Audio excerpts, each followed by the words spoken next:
नमस्कार, स्वागत है आपका बिहार समाचार में। बिहार में लगातार बढ़ रहा है क्राइम और तेजस्वी बोले जब मुख्यमंत्री सुरक्षित नहीं तो आम जनता की कौन पूछे। तो वीआईपी प्रमुख का बड़ा खुलासा, बीजेपी ने मुकेश सहनी को दिया था राज्यसभा भेजने और 2025 में बिहार का मुख्यमंत्री बनाने का ऑफर और सहनी को मिली सजा। तो सह में जीतन राम मांझी पूर्व सीएम ने कहा गलती मुकेश सहनी से हुई, भाजपा से नहीं। पटना शहर में 1 अप्रैल से नहीं चलेंगी डीजल बस और ऑटो, प्रदूषण नियंत्रण को लेकर बहुत ही बड़ा फैसला।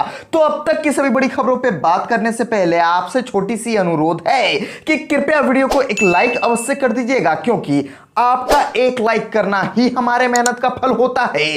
तो शुरुआत करते हैं आज की पहली और बड़ी खबर से।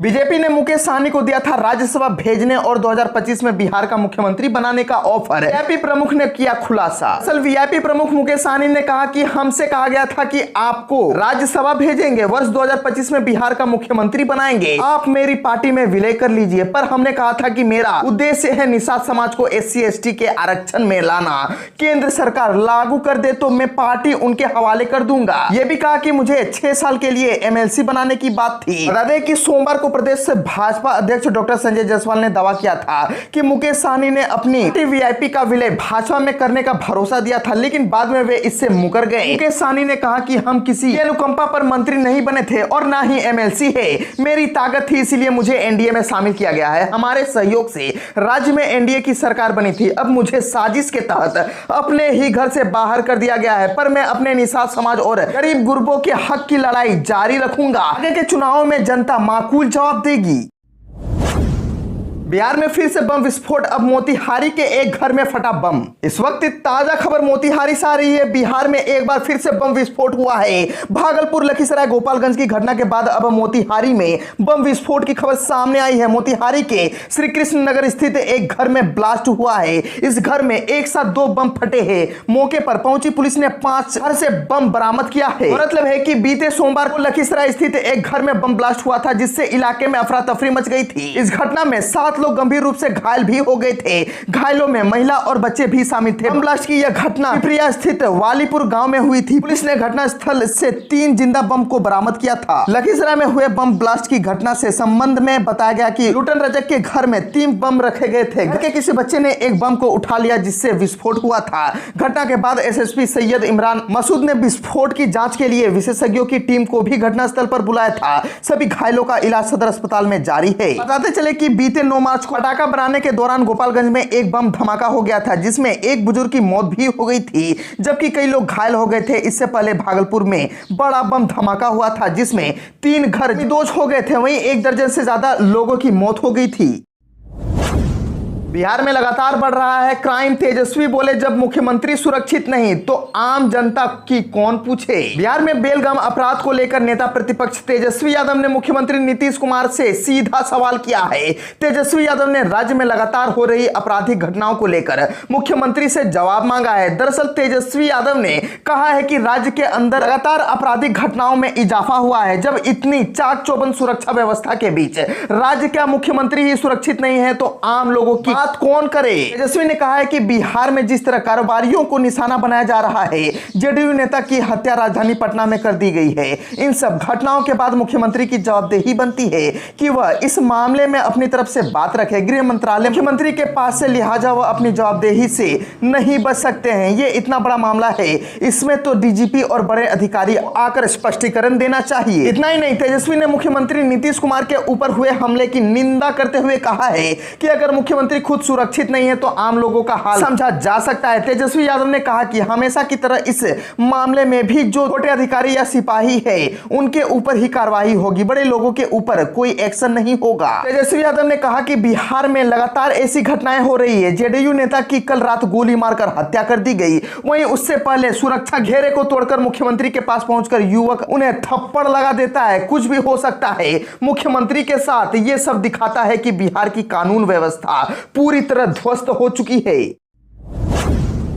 पटना शहर में 1 अप्रैल से नहीं चलेगी डीजल बस और ऑटो, प्रदूषण नियंत्रण को लेकर फैसला। राजधानी पटना में 1 अप्रैल से डीजल से चलने वाले बस और ऑटो नहीं चलेंगे। करीब 250 डीजल बस और 12,000 से ज्यादा डीजल से चलने वाले ऑटो शहरी क्षेत्र से बाहर दिए जाएंगे। पटना में लगातार बढ़ रहे वायु प्रदूषण को नियंत्रण में करने के लिए यह फैसला लिया गया है।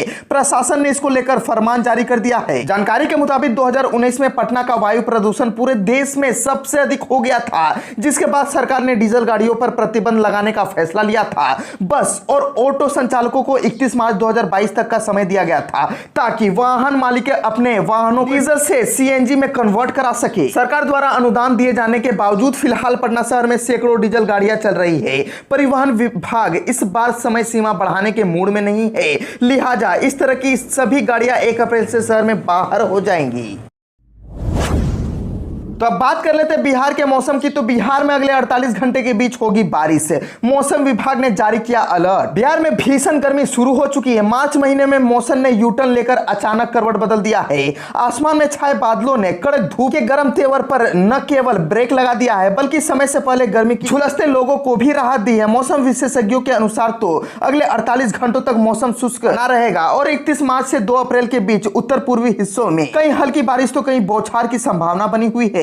मौसम विशेषज्ञों ने बताया कि इस दौरान अधिकतम तापमान में कमी बनी रहेगी, पर 2 अप्रैल के बाद फिर मौसम के तेवर बदल सकते हैं। और बिहार में पूर्णिया जिले में बारिश होने की संभावना पूरी बनी हुई है। बीते सोमवार से ही आसमान में बादलों का बसेरा बना हुआ है। हालांकि सोमवार को दोपहर बाद धूप खिली, पर मंगलवार को सुबह से शाम तक बादलों के बीच धूप ओझल रही।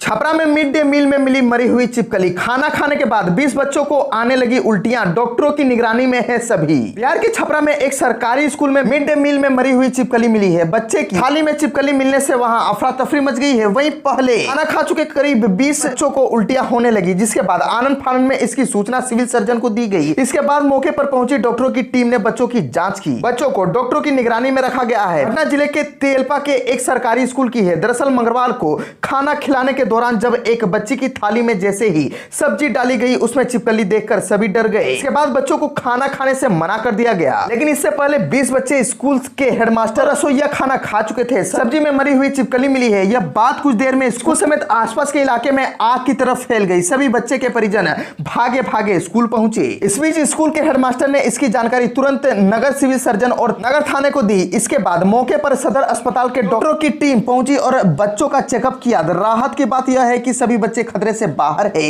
इसके बावजूद सभी बच्चों को डॉक्टर की निगरानी में रखा गया है।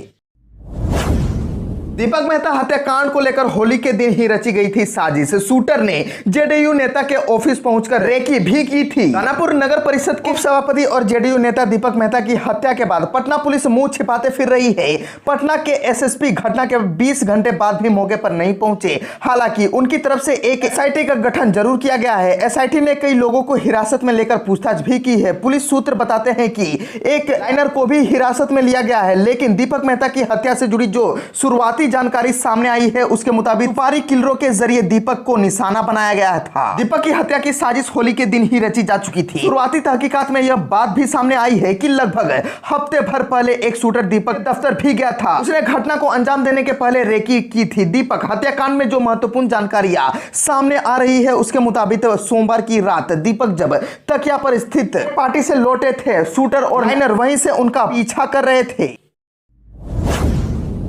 साहनी को मिली सजा तो सहमे जीतन राम मांझी। पूर्व सीएम ने कहा, गलती मुकेश साहनी से हुई है, भाजपा से नहीं। हम प्रमुख और पूर्व मुख्यमंत्री जीतन राम मांझी ने कहा है कि मुकेश साहनी पर जो कार्रवाई हुई है वो जायज है। इसमें भाजपा से कोई गलती नहीं हुई है, न ही सरकार से हुई है। गलतियां मुकेश साहनी से हुई है, लेकिन अपना मित्र गलती कर दिया तो उसे नजरअंदाज कर देना चाहिए था। भाजपा को भी इतनी कड़ी कार्रवाई नहीं करनी चाहिए थी। भाजपा बहुत बड़ी पार्टी है, उनके नेता बहुत बड़े उदार और महान है। मंगलवार को मीडिया से बातचीत में मांझी ने भी कहा कि मुकेश साहनी मित्र रहे हैं, उनसे मुलाकात होती रहती थी, पर जितनी सारी बातें वह बोलते थे उसका कोई आधार नहीं था। पर वे बोलते थे जैसे 165 सीटों पर उत्तर प्रदेश में लड़े। राज्य के पूर्व सीएम ने कहा कि हम किसी के सहारे नहीं हैं। उन्होंने यह भी कहा कि भाजपा प्रदेश अध्यक्ष संजय जायसवाल ने मुझसे भी इस संबंध में बात की थी। हमने भी कहा था कि नैतिकता की दृष्टि से परिस्थिति में मुकेश साहनी को त्यागपत्र दे देना चाहिए था।